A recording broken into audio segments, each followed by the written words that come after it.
ناظرین، آج ہم آپ کو اس ویڈیو میں بتائیں گے دنیا کے وہ 5 تاریخی مقامات جو تاریخ کا بہت اہم حصہ ہیں اور جہاں سب سے زیادہ سیر و تفریح اور سیاحت کا منظر ہوتا ہے۔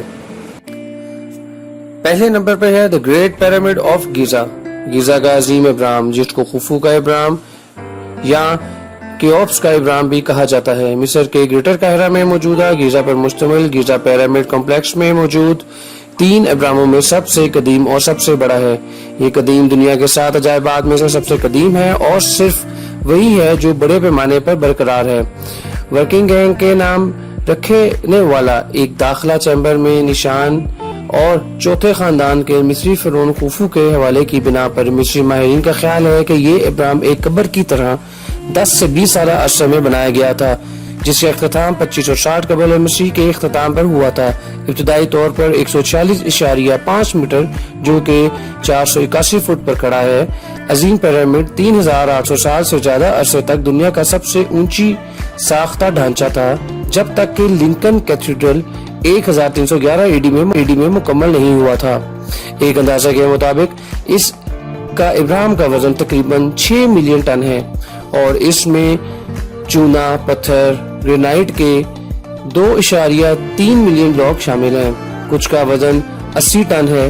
اصل میں عظیم پیرامڈ چونا پتھر کے ڈھکنے والے پتھروں سے ڈھک گیا تھا، جس نے بیرونی سطح کو ہموار کیا تھا۔ آج جو کچھ دیکھا جا رہا ہے وہ بنیادی ڈھانچہ ہے۔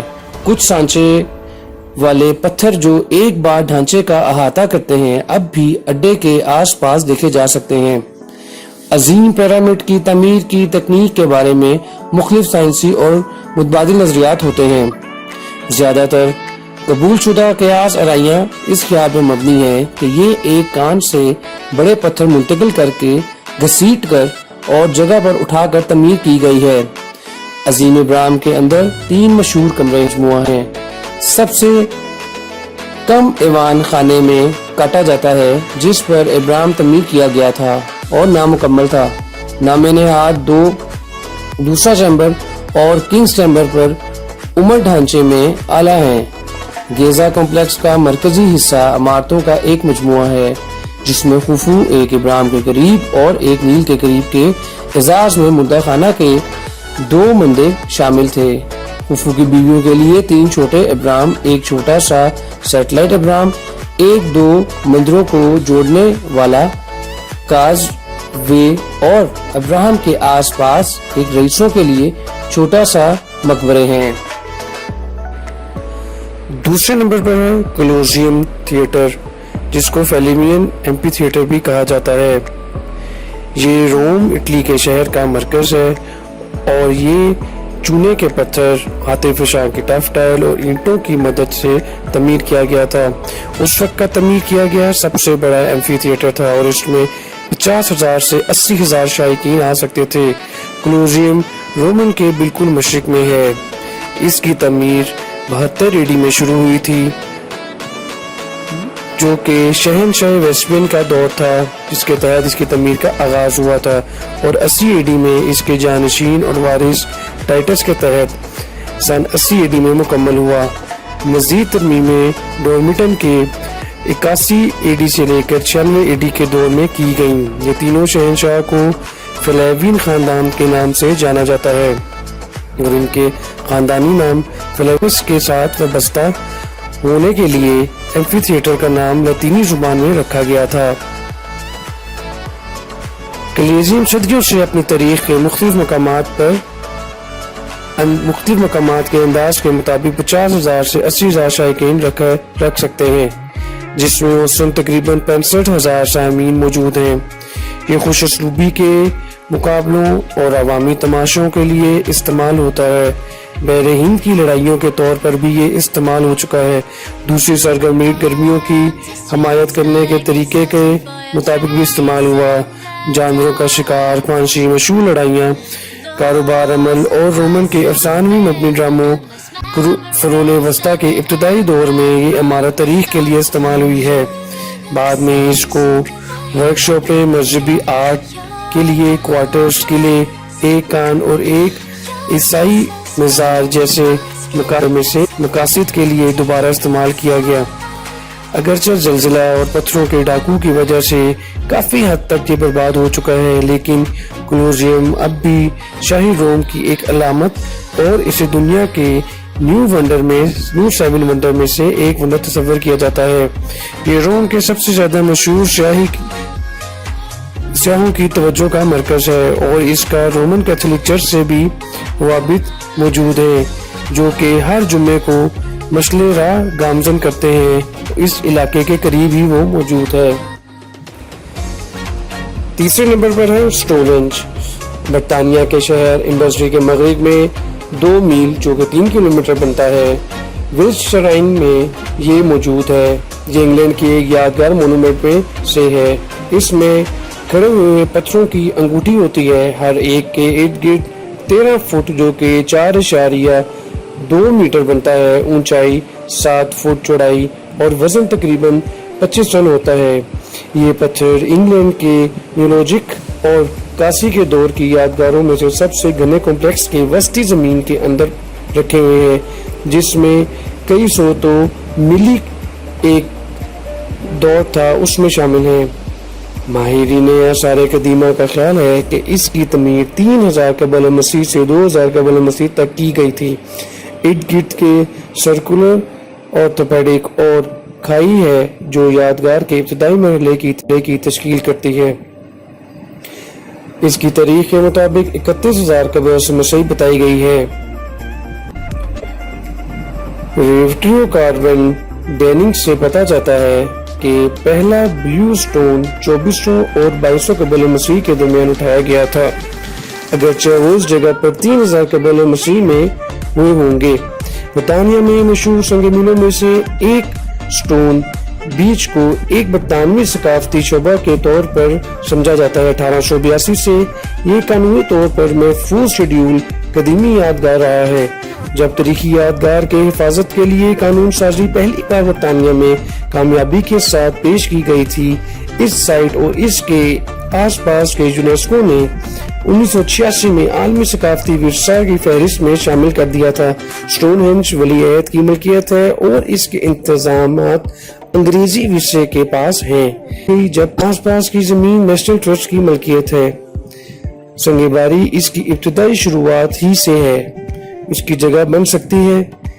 انسانی ہڈیوں پر مشتمل ذخائر 3000 قبل مسیح سے شروع کی گئی، جب پہلی بار رکھی گئی اور کنارے کو کھودا گیا تھا اور کم سے کم 500 سال تک جاری رہا تھا۔ چوتھے نمبر پر ہے ماچو پیچو۔ ماچو پیچو ایک 15ویں صدی کا انکا قلعہ ہے جو جنوبی پیرو کے مشرقی کوٹیلرا میں واقع ہے، جس میں 2430 میٹر پہاڑی سلسلے ہیں۔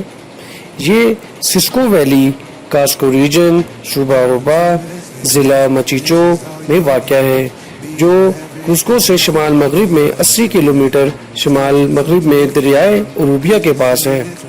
دریائے اروبیا کے قریب سے گزرتا ہے اور اس نے کوٹریلیا کو کاٹتے ہوئے پہاڑی آب و ہوا کو اس کے ساتھ منسلک کیا ہے اور جس کے ساتھ ایک وادی بھی ہے۔ انگریزی یا پسوانی زیادہ بولنے والے لوگ پیچو میں سے پہلے سی ہے جس کو وہ نکال دیتے ہیں۔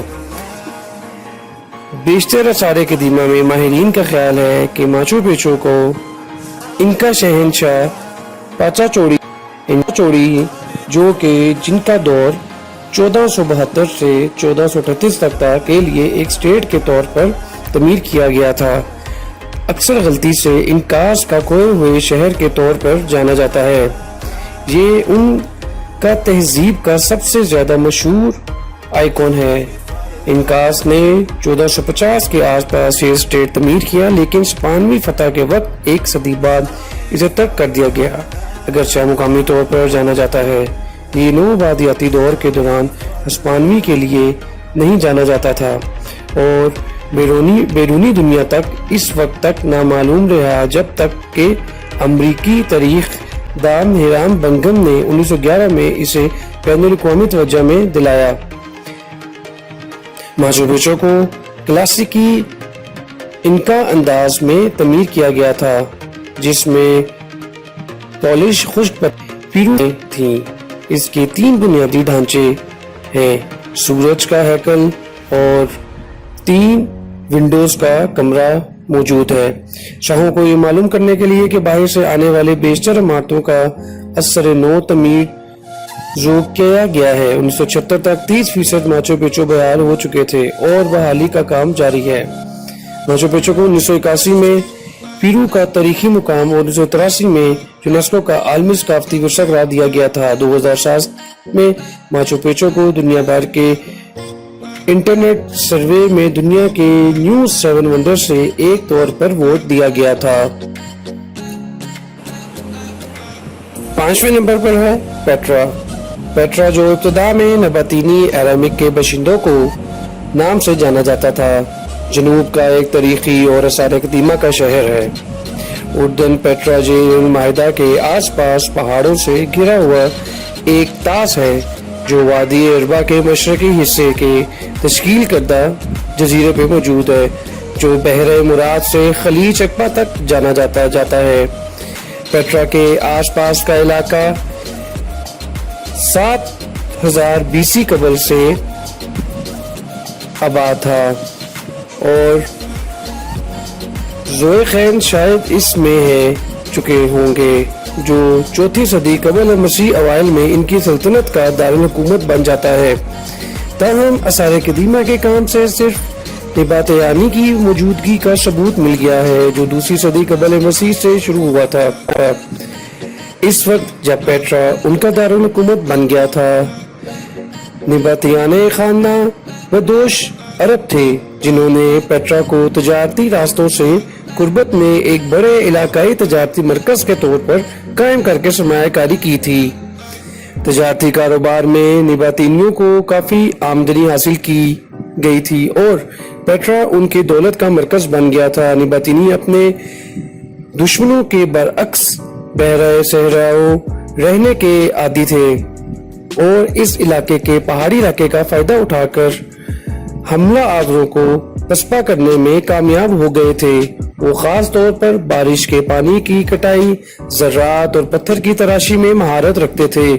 1 صدی عیسوی میں پیٹرا پر وان چڑھا جب اس کا مشہور خزانہ ڈھانچہ جو نباتینی بادشاہ ایرٹائس چہارم کا مقبرہ مطابق جاتا تھا تعمیر کیا گیا تھا اور اس کی آبادی ایک اندازے کے مطابق 20,000 باشندوں کی حد تک ہے۔